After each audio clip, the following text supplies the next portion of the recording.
Plan B.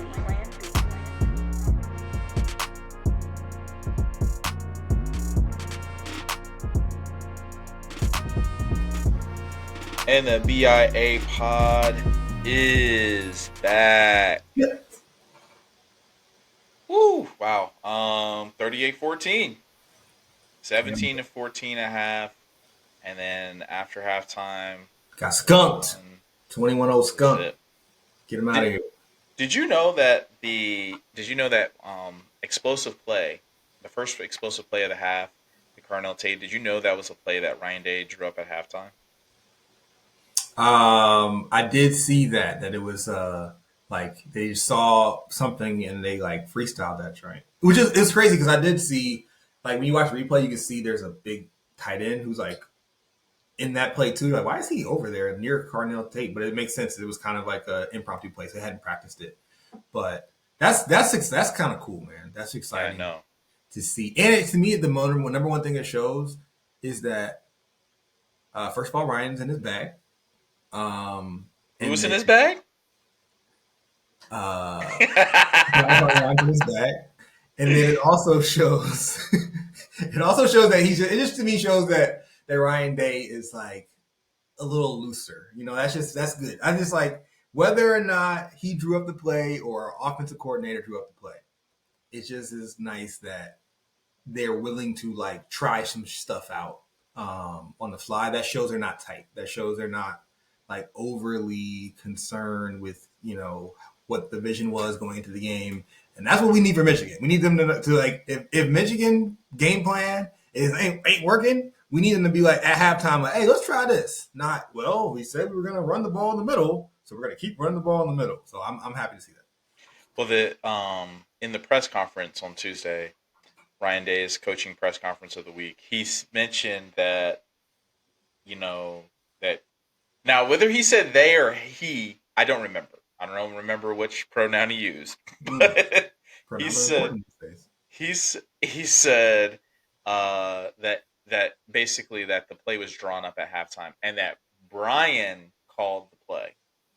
So there you go. There you go. Shout out to the offensive coordinator. I was imagining, you know, I'm going to the UCLA game, and I was just imagining, I want to see the players and the coaches walk out of the skull session over to the stadium before the game, and I just imagine like Brian Hartline catches wind of this podcast and hears about me accusing the team of not allowing him to call plays and him confronting me about it. But we'll see. I do not want to be confronted by Brian Hartline. But either way, by the way, if that happens, I got Brian's back. Just want to be very clear. Like, if I was with you and Brian like gripped you up, dude, I am not stepping in. Yeah, man, I gotta get in. I'm getting back in the gym. You know what I'm saying? Yeah. So just impressive win. I mean, Penn State showed some fight. It wasn't enough. When I say they showed some fight, I mean, to make it 17-14, it was in the first half. It was not like, and I don't think anybody thought that, oh man, we're in trouble in the second half. But you know, they showed some fight in a rivalry game, and I also saw this morning as we are recording on this Wednesday morning. I saw this morning that Penn State came out before Ohio State and tried to basically cut us off when we were marching onto the field or walking onto the field at the beginning of the game. I was like, didn't age well, aged like milk, you know, and it's just kind of crazy that they had that fight in them, you know, before the game, and then it just ended up dwindling away, I guess. Yeah, I mean, honestly, you take away that Donaldson fumble, and maybe we can talk about the running back situation today, but take away that Donaldson fumble, they probably only have 7 points in that first half, and it's not even like the narrative is that it was close going into halftime, and then Ohio State pulled away. Take away that fumble, and it might not have ever been close, you know. And so that was a huge play. They had a very short field, obviously, to get their second touchdown. So, some fight, but that's a huge gift that we gave them to even kind of make that seem closer if you look at yardage wise for the full game, even at halftime, that part wasn't close. Yeah. I mean, so we could get into it, man. We can talk about the running backs. In fact, we are rotating 4 running backs. It's 4 running backs played in the game. I mean, is it a situation where we want to keep everyone fresh, heading into the playoff season? I mean, I don't know. But what are your thoughts on the running game? I say if you got 2 quarterbacks, you have none. If you got 4 running backs, you got none. Like it's too much. It's too much. I don't understand why Isaiah West is playing and Donaldson are playing. Like it's just like, especially like even just mixing them both in and out. It doesn't make sense to me at this point in the season. You should have at least 2 backs. I'm cool with 2. You should have 2 that are your primary, and maybe if you want to bring somebody in situationally. But when you see West coming in there, there's no like clear game situation that says, "Oh, this is why they're bringing him in." It just seems like they're just rotating in another freshman, and Peoples coming in.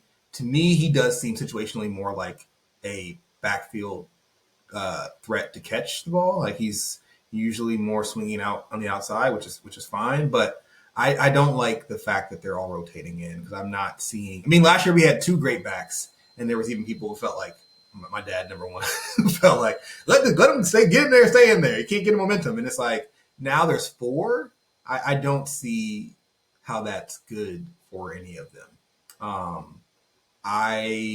If Donaldson is going to play, then I do want him to only play in 3rd and 1. Personally, I think that we should give Bo Jackson some opportunities to make that and see if he can do it because I feel like he doesn't get that opportunity. But if we are going to have Donaldson be the short yardage running back, he should only be in for short yardage. And there are plenty of teams that run that kind of guy. Kareem Hunt right now on the Chiefs only basically plays goal line. Like that's the only thing he does. He gets touchdowns. That's it. Make Donaldson that, but don't try to pretend like he's something else when he's not.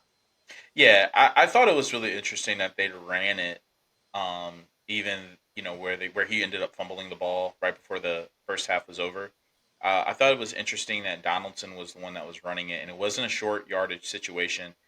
I do like seeing him in goal line situations where we just need a couple yards for an end zone to basically for the drive to end in an end zone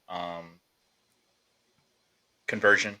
But it's I don't know. I don't know. It's a little puzzling to me as well, especially when the offensive line has to adjust to whatever each running back style is. Um, but I don't know. I will say I'm happy that it seems like everyone is healthy. I know Bo Jackson got nicked up, and as we move on to playing Purdue, I think that I've heard this on another podcast this week that these are 3 warm up games leading up to the game, and I don't think that obviously Ryan Day is going to think like that, and the team's going to think like that. But when you look at it, Purdue is is a 2-win team. Purdue do. Is a team that is. I knew you were going to say that. Just I don't even know how to describe UCLA. UCLA. Then you have Rutgers, and then we have Michigan. And I guess my thing, the reason I'm saying all that is that it just seems really interesting that this late in the season they're trying to find a spark in the running game during the game when it may not be there. But I think it's there. I think it's Bo Jackson. I think that's like you look at all the games we've seen this year. What's been the biggest spark in the running game? Bo Jackson. Bo Jackson. It's undoubtedly like I don't know why they're still looking. To me, they found it, and I'm just curious what is the motivation for in the 10th week of the season to still be trying to give other people that shot. Like I get you have to keep people engaged, but you don't need to keep 4 running backs engaged for the whole season. You just don't. You just don't need that. Like it's possible we might need the 4th guy, but that would be if catastrophe strikes. So to me, let Bo Jackson be your number 1 guy, and if it's not there, then throw the ball. But I don't think you're benefiting from cycling these guys in this much. It's like if the running game's not working that game, throw the ball. You've got the best passing game in the country. And so if you got to be one-dimensional, be one-dimensional. But we've seen Bo Jackson can do it. So at this point, he has the talent. So if the offensive line is not doing that, then rotate them. Rotate the right guard out. Don't rotate the running backs. Hey, you heard it here first on the BIA Pod. During our coaching tips segment. I mean, I don't know how much more you want to talk about the Purdue game before we give the score prediction. I mean, is there anything that you like about Purdue? Anything that you like? Man, I mean, ever since I basically picked them as an upset pick against Illinois, their defense seems shaky. Okay, here's the one thing I will say. Here's the one thing I do like about Purdue. They lost to Michigan by 5 points. they made Michigan play down to their level. That's the one thing I do like about Purdue. They were in the game, in a night game in the Big House.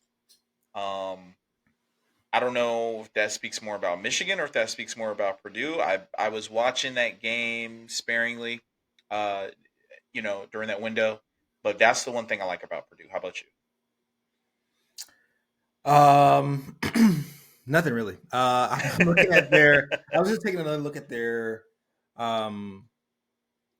scoring. Like they've scored the most points they've scored against a Power 4 opponent this year was Notre Dame, which is impressive, but they still lost that game by 26 points. It was 30-56. They're giving up pretty much at least 21 points a game against the Big Ten teams. I think they're just pretty mediocre on both sides. The thing about Purdue that I like for their program is they're better than they were last year. Like they're improving. They're not the worst team on offense and the worst team on defense. Like they are just pretty mediocre at both, though. And I would say they're not elite, or not even elite. They're not even good on either side of the ball. They're just kind of average on both. And so that keeps them in some games, especially against other mid-tier teams. But a lot of those teams at least have one side that's like special in some kind of way. And so that's why I think they're losing these games close. And so for a team like Ohio State, who's elite on both sides, I don't think that Purdue offers much of a threat. Yeah, well, let's go ahead and get those score predictions out there. I'll let you go first. All right. I'm going to go Ohio State 48, Purdue 6. Okay. I'm going to go Ohio State 45, Purdue 10. Touchdown. Give me up a touchdown. Okay. I'm just respect the defense out there. It's under 4. It's under 17 points, man. It's under 17 points. I can't wait till we get to the game week because I have a big question. Maybe I'll just ask it now. We don't have to answer it. How many points does the offense need to score to feel comfortable about beating Michigan? I just want that to marinate. Hey, people who are watching on YouTube, that's my channel, YouTube, man. That's the Unk channel. If anybody watching on YouTube, put in the comments what score do you think that Ohio State needs to have in order to feel comfortable beating Michigan? Essentially saying that our defense will be able to defend that number. More than 10. More than 10. Absolutely. Oh, yeah. I'm like, wait, why did he say that? Yeah. We're not going to get into that. Anyway, so college football rankings? College football playoff rankings? Yeah, so last night, 8 p.m. was the release of the first iteration of this year's college football playoff rankings. If you have YouTube TV like myself, you didn't get to watch it, but I was following on Twitter, seeing as they rolled it out, starting off with the number one team in the country, which is the Ohio State Buckeyes. Really happy to see that. I mean, I wouldn't have been devastated if we had been number 2. I would have been pissed if we were number 3, but it's cool that we're there. Everything's in front of us. We got to win the games. We got to beat the teams that we need to beat. We got to beat Michigan. We got to win the Big Ten. If we do that, we'll stay in the number 1 seed. I would say that the rest of the rankings to me were, I didn't have a lot of problem with them. I mean, Oregon at 9 was the biggest surprise to me. I thought they would be a little bit higher, Hmm. but their schedule is looking pretty weak. So their front half of their schedule looking weak, with the Penn State win being their, best win, and now it's not. So they've got a couple big games at Mm-hmm. the end of the season, so that'll clear itself out. But that was kind of surprising to me. And then the head-to-heads of Texas and Oklahoma, and then the head-to-head of Miami and Notre Dame, and those two having opposite impacts, right? Where Texas is ahead of Oklahoma in the college football playoffs because they beat them, but Miami beat Notre Dame, and they are 8 spots or something like that behind them. So just interesting to see how the committee kind of is, as they always do, doing whatever they want to do. Like there's no way to predict. They do what they want to do, and whatever decision they make, they have a way to justify it, and it may not be consistent with even a decision they made in the same rankings. So that just kind of shows you that's going to be the way they're operating this year too. Yeah, looking at these, my initial reaction was seeing the SEC cluster, if you will, 3, 4, 5, 6, Texas A&M, Alabama, Georgia, and Ole Miss. And I'm going to get back to that in a second with a question. As I scrolled down, I think that one of the biggest surprises for me was number 20, Iowa. I was surprised that Iowa was that high. Now, I'm not saying that that they don't deserve to be that high, or even ranked. It's just I don't necessarily see the love in the AP poll like we see here in the college football playoff poll.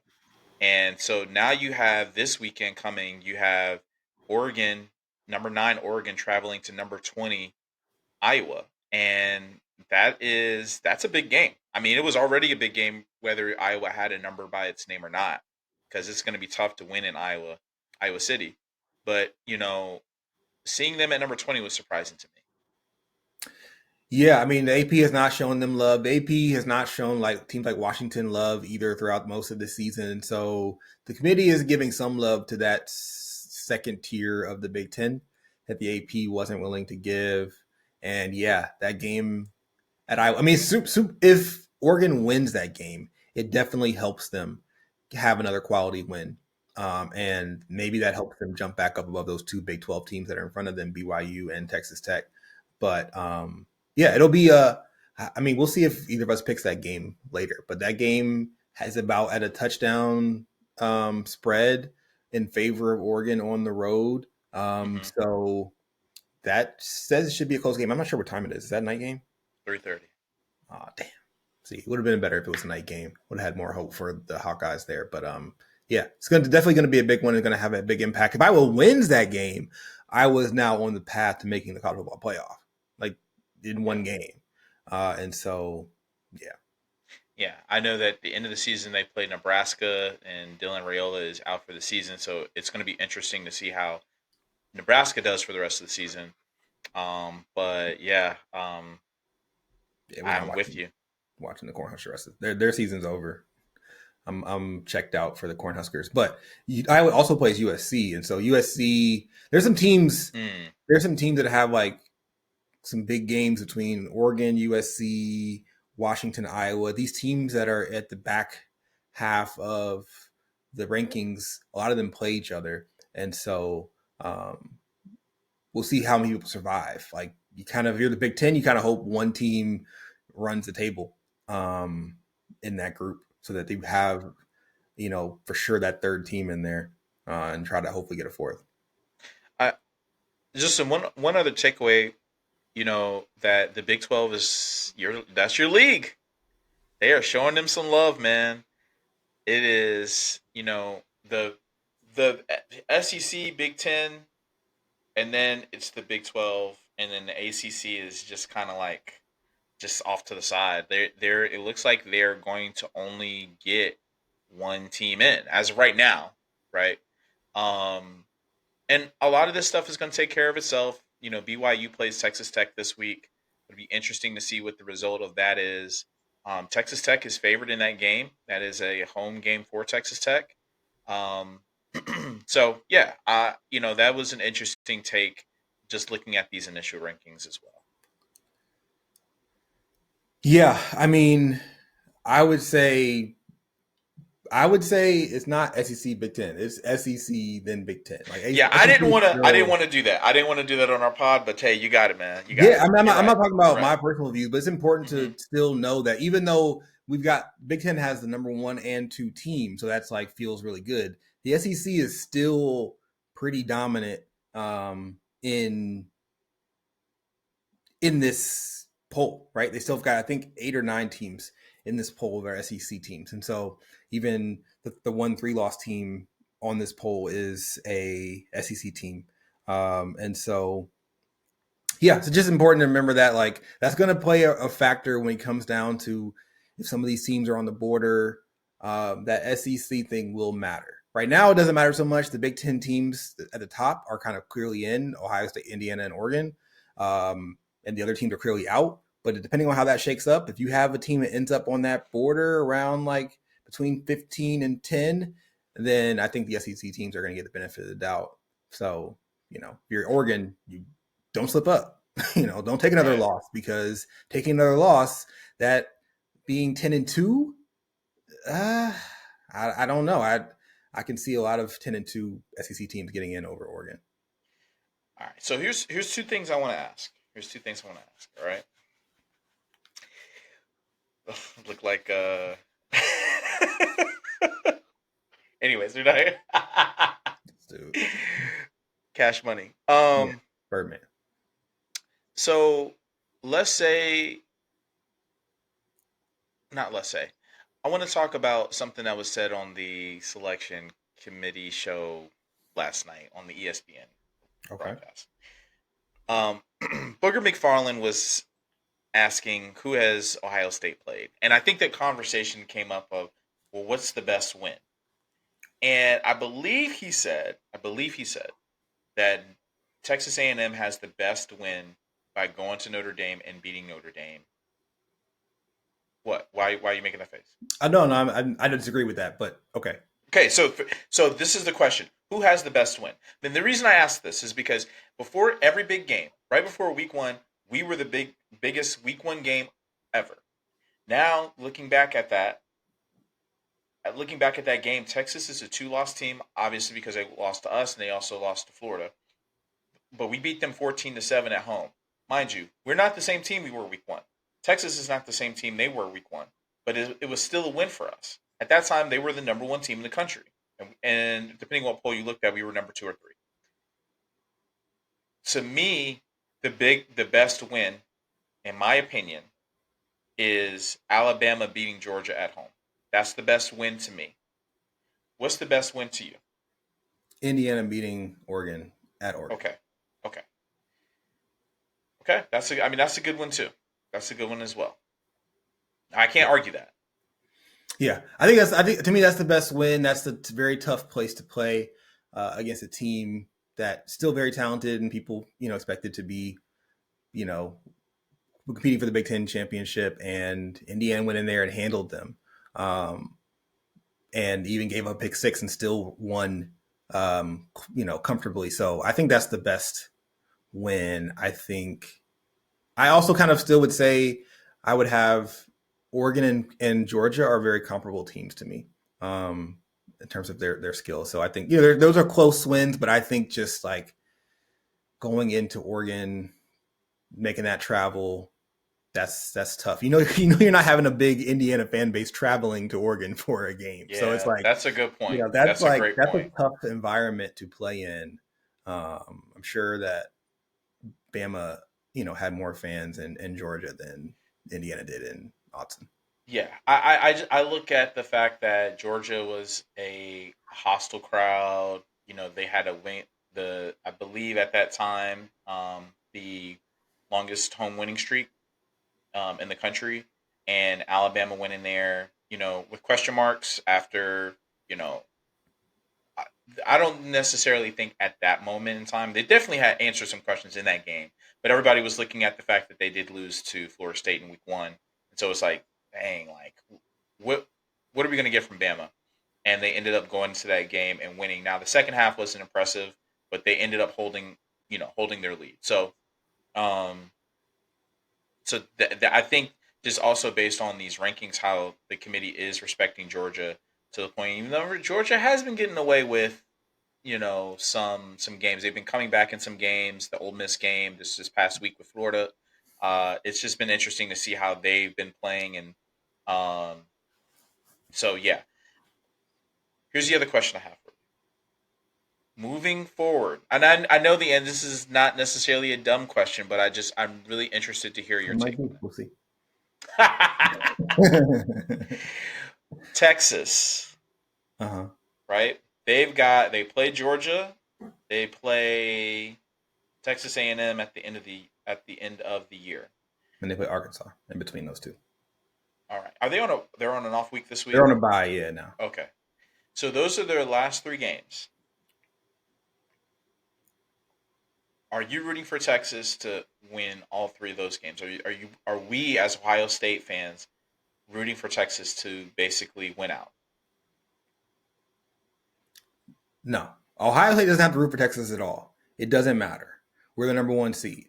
If Ohio State loses to, I haven't done the math to know if it's possible that we will be X'd out of the Big Ten championship game like we were last year.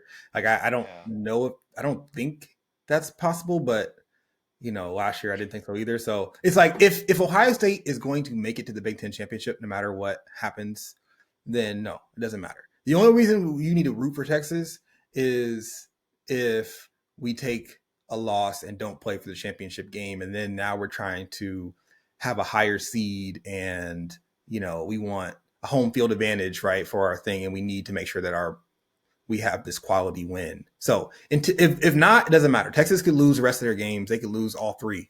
It does not matter. I don't want to say this. People like Booger saying, what's Ohio State's best win? Who has Ohio State beaten? Here's my counter question to that. Who can beat us? Who's a team out there that's like the big challenge for Ohio State? It's like if Ohio State played Tennessee or played Kentucky or played even Georgia, like there's not a team right now that is better than Ohio State. There are teams that might be good enough to beat Ohio State. There's not a team that's better than Ohio State. So whoever we play, we are better than. The idea that like Ohio State shouldn't be number 1 because they haven't proven it, because they haven't played anybody tough. There's nobody that's going to be tough. Like there's nobody that's like, oh damn, can we win that game? We will be expected to win against whoever we play. Will we win? That's a different question. But that's obviously things happen, but that is I hate that idea, because when you watch the games, you can tell Ohio State is the best team in the country. So you say, who have they beaten? Who could they beat that you would say, oh well, that's the tough team? Like it'll happen. When we beat Indiana in the Big Ten championship, I don't think that's going to make people who right now doubt Ohio State being the best team. That's not going to do it for them. Like it's not. And they do respect Georgia. Georgia's a 7-point favorite against Mississippi State this weekend. What are we talking about? Like, there's no team. Like, what will our spread be against Mississippi State? Come on, man. Like, but that's a team that fans of that team are saying like we haven't beaten anybody. You're a 7-point favorite against Mississippi State, bro. You're not in this conversation for the elite teams, and nobody is. And so there's nobody that I would say would be the ultimate challenge that Ohio State would be able to prove that they actually are as good as your own eyes are telling you week in and week out. That's a really interesting statement. You said that, after we beat Indiana, that in the Big Ten championship game, that's not going to do it for people. And the fact that we would have beaten the number 2 team in the country, who has, based on what you're saying, the best to win. I'm not arguing against you. I'm saying I agree that there are going to be some people who end up saying that. And it's really ridiculous because some people are already saying that Indiana is going to beat us, or that Indiana is a great team and all this and that. So we shall see. All this stuff is going to take care of itself, and we shall see. So, yeah, I am rooting against. I'm not rooting for Texas. I am rooting against Texas A&M. I'm rooting against Alabama. I'm rooting against Georgia. I'm rooting against all those top teams because I just don't like the SEC, and I think it's just makes me feel good when they lose. I'll just say it makes me feel good. I will be happy if Texas A&M loses to Texas more than I'll be like happy for Texas if they beat them. I think that right now, SEC fans still are always going to have the belief that they're better. And so despite what the record shows, despite the stats, despite the rankings, it's like they're never going to believe that a team outside of their conference is actually the best team in the country. And the top teams are all flawed in that conference. Texas A&M is the undefeated team.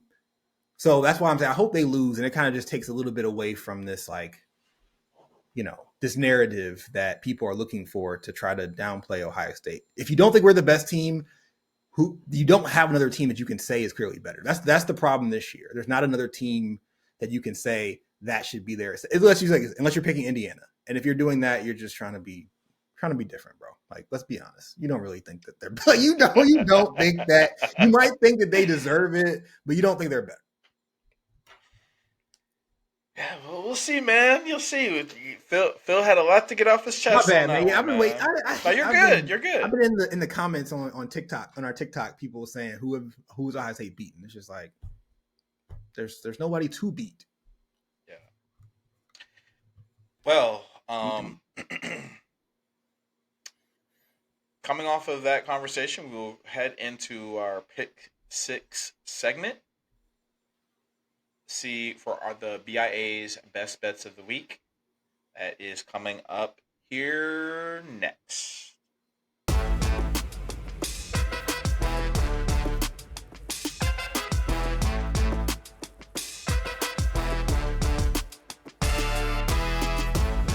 And now it's time for Pick 6.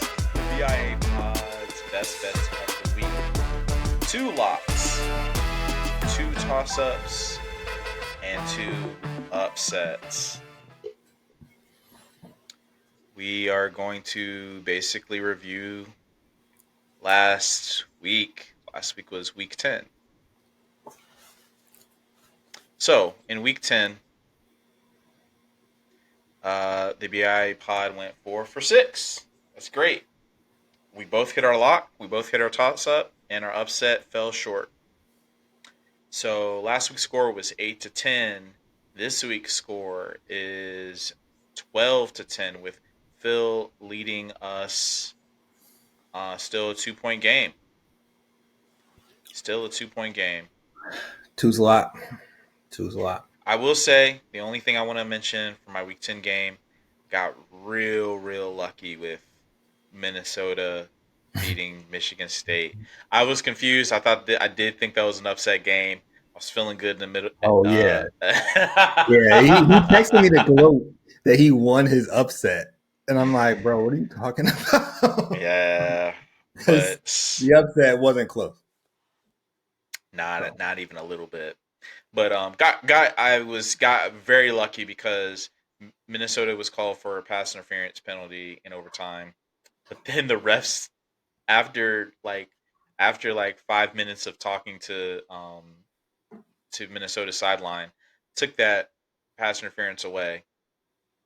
Michigan State kicks a field goal. On the other side, Michigan State gets called for a pass interference on, I think, a 3rd down, and they keep it. And Minnesota ends up winning that game with a touchdown, so score in overtime. So move on, man. We move on. I don't know how we decide who goes first. We should have talked about this before, but I'll go first. I mean, I think that last time. Well, actually, did you go first last time? You went first last time. Oh, okay. You got it. Well, just don't pick my pick, and you good. I'll be mad if you pick my. We don't know who our picks are. Just for the audience. Just don't. If it looks like me, don't pick it. I'm about to be. I think you said earlier, Mississippi State. No. All right, let's go with the lock. I'm deciding on 2 games here, and one of the games, I don't know what channel this is going to come on, and the other game is happening on the SEC network. I think I'm gonna take. Go I with the think I'm big gonna game. take. Yeah, I think I'm gonna take the bigger team, bigger game, which is not really a big game. But give me Vandy over Auburn minus 6.5. I think Vandy bounces back this week after Hugh Freeze was let go, so that he can golf some more. Okay. Um, all right. Yeah, it's kind of a belief in Vandy. Vandy is like having the best season ever. They lose this game, previous game, and it's like, are they going to fall all the way off or are they going to remain? I think this will be a big test for them if their program is like strong enough to take a loss and still hold on to their goals, rest of the season. For my lock, um, this is a game I really like. This game, I hate this number, and we are sponsored by the Yahoo Sportsbook, and I feel like there's got to be a better number out there, but we got to stay loyal to the brand. Give me USC over Northwestern. It's a 14-point spread. What is it about you don't like the fact that it's that high of a spread? Yeah, it's actually 14 and a hook. It's 14 and a half. I'll be honest. I'm a man of integrity. It's 14 and a half. I don't love the half point. That's there for a reason, right? It's harder to hit. But I do think that USC plays well at home. Historically, even under Lincoln Riley, when they've struggled, they normally struggled on the road.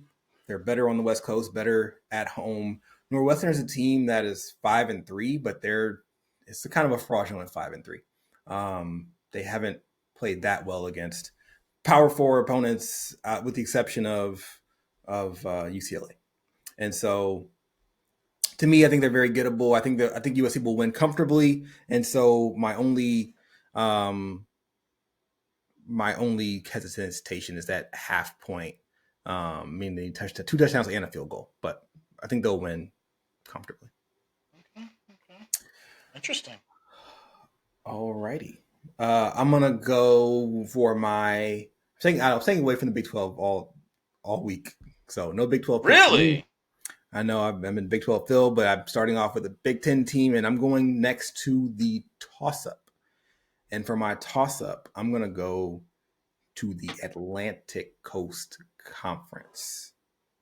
2 teams that have been disappointing in different ways this season: Florida State and Clemson. Florida State coming in 4-4, Clemson coming in 3-5. It's at Clemson. The spread's only 2.5 points. Basically, a pick'em. Go Tigers. Give me the Clemson Tigers to win this game. I think that Clemson did lose last week, and that's disappointing. But they didn't play poorly. Their defense played poorly. Offensively, they were actually playing pretty well, and Florida State's defense is doo-doo. So I think that despite the fact that there's probably more scrutiny right now on Clemson than there is Florida State, I think that Clemson is actually playing a bit better, despite the fact that they're more disappointing because they're supposed to be a better program. Interesting. Okay. I saw Dabo's tirade this week during his press conference for the week. He's talking about the referees and how there needs to be more accountability. And you know what? I actually agree with him. I do think that he was crying a little bit, but I do agree that there does need to be some accountability when it comes to some of these calls that really weigh in on the game. And it's so interesting that he says this at his program after we would have definitely beaten them in the college football playoff if it hadn't been for a few calls. But all right. So toss up, man. This one I'm just literally gonna. I think I'm just gonna randomly pick this one, man. Man. Let's see which conference I want to go to. Larry, let's go. Well, I want the chat to know that he did tell me he had his picks ready, y'all. I'm sorry, he's still stalling. I forgot about the toss-up pick. That's the. It's only 3 picks, and he forgot one of the three. My bad. No, I'm saying I forgot to choose I forgot to choose the toss-up pick. I think I was juggling between 3 or 4, and like I am now. All right, here we go, man. Here we go. So let's go to the region of the country that is just so beautiful, man. I'm about to pick for you. You don't hurry up, man. All right, let's go to the SEC, man. Let's go to the SEC. This Florida-Kentucky game, the battle of the 3 and 5s. Give me rivalry. It's a rivalry too. It is. Give me Florida. Give me Florida. Still playing hard. They are still playing tough. I think that they've got the better quarterback. Well, as long as DJ Lagway makes the right decisions, they should win this game. So give me UF. Shout out to DJ. Yeah, the Kentucky quarterback has 10 touchdowns and 7 interceptions, which is not great. DJ Lagway has 10 touchdowns and 9 interceptions. I appreciate that accountability. Yeah, we talk about accountability on the show. I appreciate that. Oh man, yeah. Battle of 3 and 5s is right. Not watching this game. All right, man. Hopefully you have your upset, because that's apparently the story, that you had that all locked up. You just forgot about the pick your toss up. So go ahead and give us this very confident upset pick. I appreciate that, co-host. I appreciate that. Yeah, not the most confident in this, but I'm gonna pick it anyway. Give me BYU over Texas Tech. I don't know how they're gonna get it done, but I just believe that somehow, some way, they will remain undefeated and beat the Red Raiders. Okay, that'd be interesting. I mean, I think that's a game I actually do want to watch, and I'm not sure who's going to win. But Texas Tech is like, what's the number? It is -10.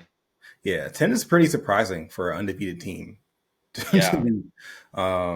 So, yeah, I'm not sure why they're that big of underdogs. But I mean, it's, in Lubbock, but still. Okay, I'm going to go for my upset. I am going in the SEC. I'm going to take Mizzou. Mizzou is the home dog. They're 7-point underdogs in this game, and they're playing Texas A&M, a team I just said earlier in this episode I want to lose. I think that, if A&M loses, I think this is the kind of spot they would lose in. It's on the road. It's not their biggest game of the season. They still got some other big games coming up. And Mizzou's going to give it all they got. They're a 2-loss team. They're 22 in the rankings. They've got to win this game. Like, this is like, for them to have any chance in doing something special postseason, they got to win. So I think they're going to give it. You're saying who needs to win this game? Mizzou. Okay. A&M doesn't need to win this game. A&M could lose this game and still comfortably make the playoffs. So if they win out. Well, yeah, I mean, they can't lose every game, but I'm saying right. If Mizzou loses this game, if they win out, doesn't matter. They're not going in. A&M is pretty much going to play. If they could lose this game, still go to the SEC championship and still comfortably make the playoffs. So this game is more important for Mizzou. They're at home, kind of one last shot at a postseason run. Give me Tigers. I'm going all Tigers. It's interesting. That's a 7-point spread. Yeah. So interesting, because Bo Pribula is out for the year, and I think both teams are coming off of a bye. It's just really interesting that this is only a 7-point spread. They've got the Mizzou quarterback. He's a freshman, but he's a really talented freshman. Like, he was a high prospect. He's looked okay in this game. So, yeah, you're kind of maybe expecting maybe a little more in the passing game than you were getting from Pribula. From that injury. And so, we'll see. And again, A&M, I don't think has earned the right to say we're not going to question them playing good teams on the road that they're just going to always win those games. Like that program hasn't earned that respect. This team is playing really well. The program hasn't earned the benefit of the doubt that says they can't lose a game like this. Okay. What with the game we did not pick, what do you expect in the Oregon-Iowa game? I expect it to be ugly in the first half, and I expect Oregon to pull away like into the third quarter, have an explosive play. I think that's going to be their thing. Iowa's good at mucking it up. I don't think that Oregon's going to be able to just like, run 3 yards, throw for 7. I think they're going to have to win on explosive plays, and I think you'll see that kind of break open in that second half. So I think they'll win. I think they'll probably cover, but I think that like our Oregon friend John, I'll be sending him a text in the first half. The big eye emoji. Yeah, I was gonna say the eye emoji. If you get that, half, but I don't actually think they're gonna be able to beat Oregon. If you get that on a Saturday, it is not a good feeling, bro. But all right, well, let's recap our picks. All right, for my lock, I have Vanderbilt beating Auburn -6.5. For my toss-up, give me the University of Florida over the Kentucky Wildcats. And then for my upset, give me BYU over Texas Tech. All right, for my lock, I've got USC beating Northwestern and covering a 14.5 point spread.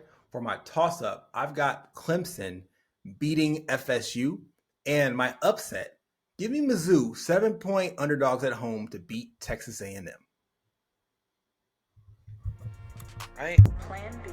All great picks. You can catch us on TikTok at BIA.pod. That's BIA.pod. Have a great week 11. I'm Hughie, that's Phil. OH. Ayo, go Bucks.